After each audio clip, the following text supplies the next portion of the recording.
everybody, I'm Lorne from Touring Israel, and we're here today at Tzipori. Tzipori is in the lower Galilee. It's a bit off the beaten track, but it's one of my favorite places.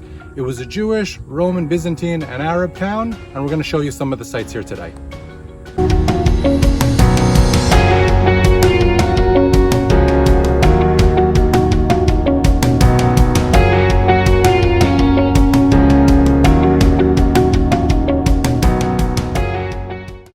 So just a minute or so on the history of where we are. Tzipori was founded by the Hasmoneans, the Maccabees, in the late 1st century BCE, and it was a Jewish town, the capital of Galilee, until the Roman conquest a few decades later. Tzipori didn't take part in the Great Revolt against the Romans in 66 to 70 CE, so it was spared. It wasn't destroyed as Jerusalem was. After the Bar Kokhba revolt against the Romans, Jews were banished from Jerusalem, so the Jewish presence in Galilee became more important and was really the center of Judaism at that time.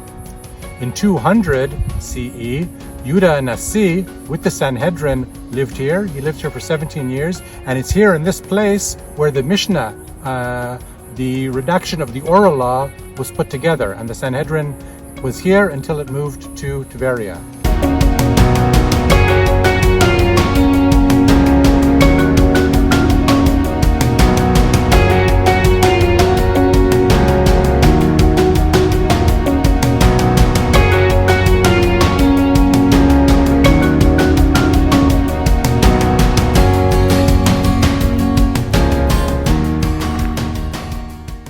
So here we are in the Roman theatre. It was built probably the end of the 1st century, beginning of the 2nd century CE. It's cut out of the bedrock. It seated about 4,500 people in a town of 20 to 25,000 people at its height, so you can see the importance of it. You see, it's carved out of the bedrock, and that's one of the big differences between a Greek theatre and a Roman theatre. They might look the same in shape, but the Roman engineering was so advanced that they could put a theatre wherever they want. If there was a mountain, they would carve it out and build it. Most of it's reconstructed. You can see some of the original seats, and you can see on the upper layer the remnants of the seats that were there.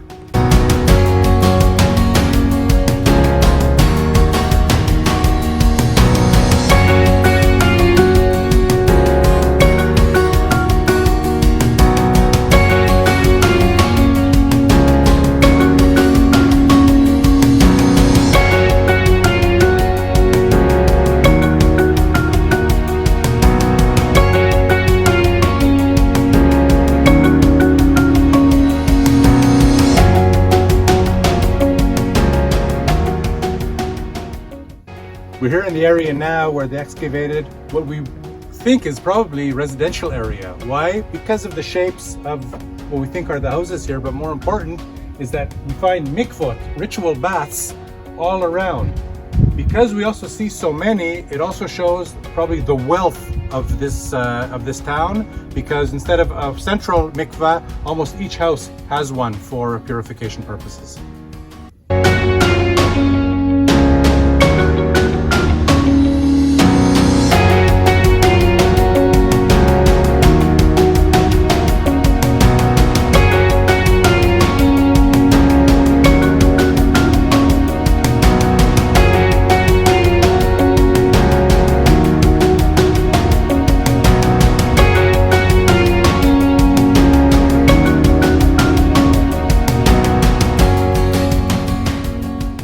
In the 13th century, the Crusaders came and they conquered this town from the Muslims, and they built this fort, which is on the highest part of the ground. They built it not from scratch. They used material that was here, and they used whatever they could. So you see, it's interesting, even in this bottom corner, this is a sarcophagus, a wooden burial chamber that's used now as building material. In the 18th century, when the Muslims and the Ottomans were here, Dar al-Omar, who was the Muslim or Bedouin governor of the area, he rebuilt it. So the top stones are more or less from that period. And this fort was used as a school from 1900 until the War of Independence in 1948, an Arab school.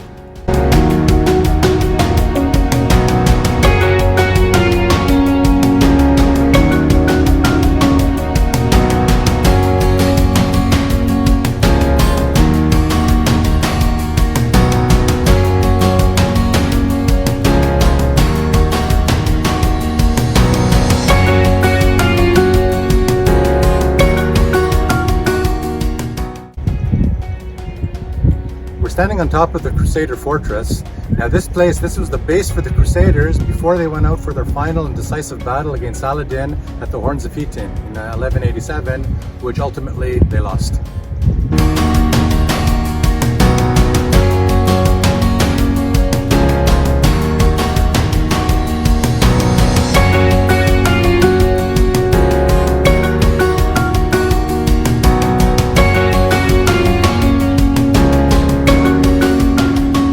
You might have been wondering, why is this place called Tzipori? Well, in Hebrew, Tzipor means bird, and in Talmud it says that this place is like a bird perched on top of a mountain.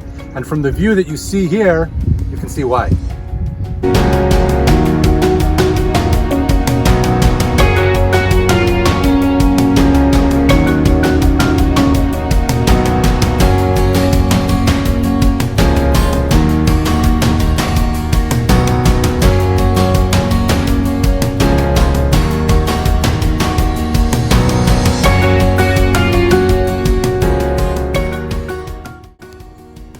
According to the Talmud, there were 18 synagogues in Tzipori, but as of now they've only found 2. This one was found by accident. The park was opened in 1992 and they were just digging to put up some bathrooms, and they found here a beautiful, beautiful mosaic floor of a synagogue. We're going to see the mosaic floor, and then they just built this building around it to preserve it.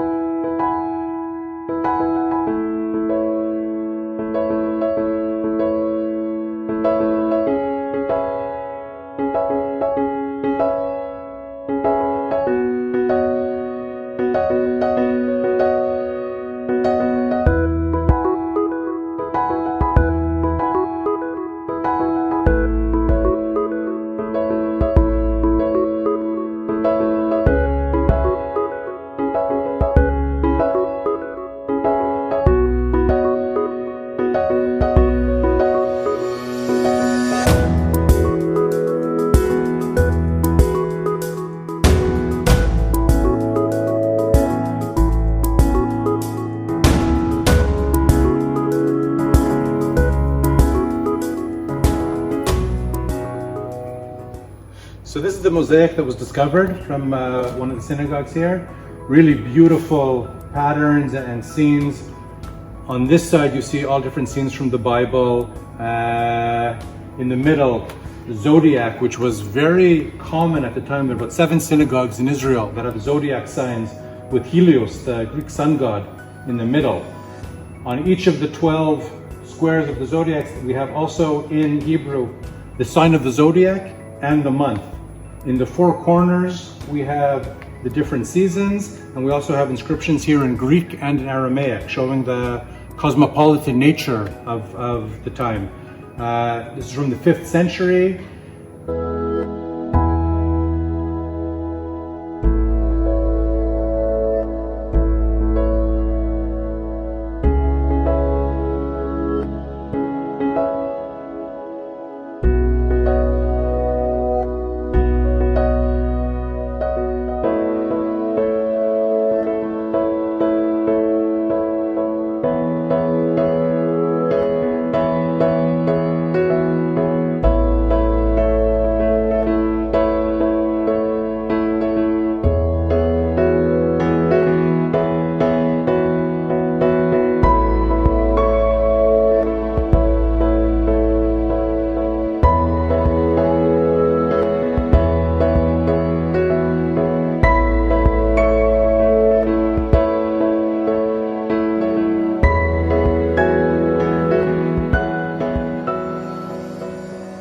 We're here in the Dionysus house, a very fancy Roman villa, probably from around the 3rd century. Now this room is the triclinium. You can see the beautiful mosaics and 3 areas on the sides and in the back with no mosaics, because there they would have had couches for people to lounge on. Now the mosaics here are unbelievable. You have right in front of me what we call the Mona Lisa of the Galilee, because of the intricacy and the beauty and the detail of her face. It's probably fashioned around Venus. Now, what makes a good mosaic? 3 things. 1, the intricacy of the pattern. 2, the size of the stones. These stones are very small, about 1.5 millimeter in size. And 3, the amount of colors. there are 23 different colors actually in these mosaics, and you can see the shading, and it's really a three-dimensional picture. And why Mona Lisa? Because like the Mona Lisa, the eyes follow you from wherever you are.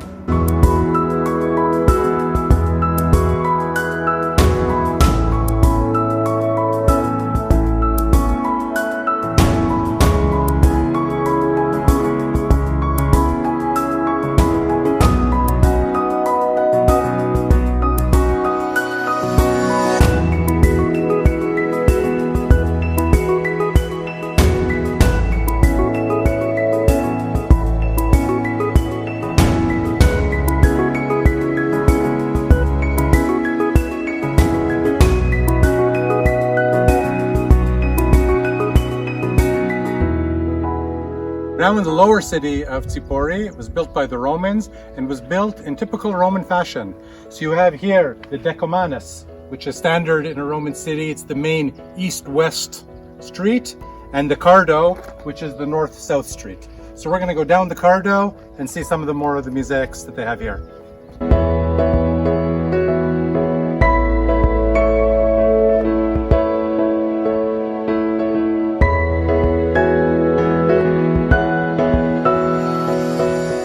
So we're on the Cardo, which was lined with columns, and on each side you had stores behind the mosaics that were put up for decoration. Now what's interesting is here you can see the grooves in the street. These were made by the wheels of the chariots and the wagons from over 2,000 years ago.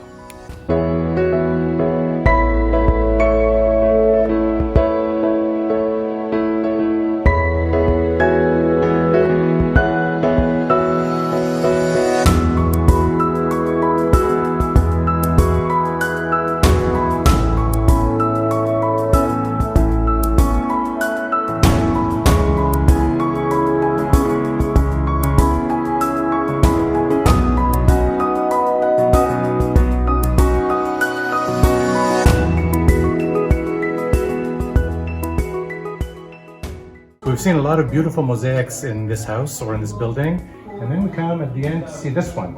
A lot of different patterns. What do you think it could be? One theory is, looking at it, this whole building was probably a store, and this could be the catalog, and you can pick out which pattern you wanted.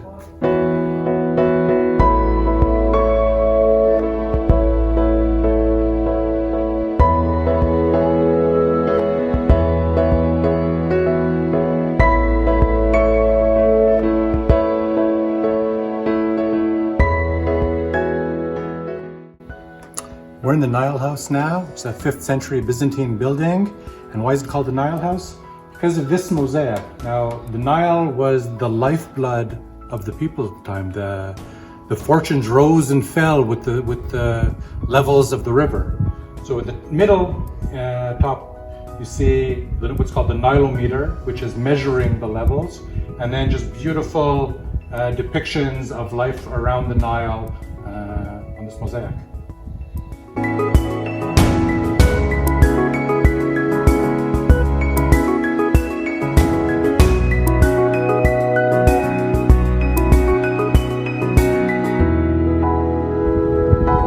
Water is the lifeblood of any city, and Tzipori was lucky that in the distance there were two very big springs, Mashhad and Rain. They came here. They had a system here that could regulate the flow, went into this reservoir that we're going to go in, and then there were aqueducts to the lower city.